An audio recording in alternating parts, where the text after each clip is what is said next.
High, গরম পড়ার সাথে সাথেই তো চারিদিকে এমন সুন্দর জবার গাছ দেখতে পাওয়া যায়। তাই আমিও ঠিক করে নিলাম এবছর আমার ছাদে অনেক জবার ভ্যারাইটি অ্যাড করব। তাই এর শুরুটাই এই রাস্তার পাশের গাছগুলো থেকে হলো। সবথেকে মজার ব্যাপার কি জানো, এই গাছের কাটিং নিতে গিয়ে দেখি এই গাছের একটা ডাল ভেঙে পড়ে আছে। যত সম্ভব কেউ ফুল নিতে গিয়ে এই গাছের ডাল ভেঙে ফেলেছে, তাই আমার কাটিংটা আনতে অতটাও অসুবিধা হয়নি। এই সময় গাছ থেকে পুরনো ম্যাচিওর কাটিং গুলোকে এনে 6-7 ইঞ্চি করে সেগুলোকে কেটে নিতে হবে।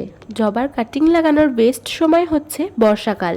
এরপর মাটি এবং বালি মেশানো মিডিয়াতে এটাকে বসিয়ে দিতে হবে। এখানে ডালগুলো রুটিং হরমোন অথবা অ্যালোভেরা জেল দিয়েই বসাবে এবং ডালের নিচের দিকে সমস্ত পাতাগুলো ফেলে দিয়ে ওপরের দুটো একটা পাতা রাখা যেতে পারে এবং ভালো করে জল স্প্রে করে ছায়াযুক্ত জায়গায় এটাকে রেখে দিতে হবে যতদিন না পর্যন্ত এর পাতা বেরোচ্ছে। এখানে তোমরা দেখতে পাবে প্রত্যেকটা কাটিংসই সাকসেসফুল হয়ে গেছে। 2-3 মাস পর ভালোভাবে শেকড় বেরিয়ে গেলে এটাকে বড় জায়গায় রিপোর্ট করতে হবে। এই তো, টাটা।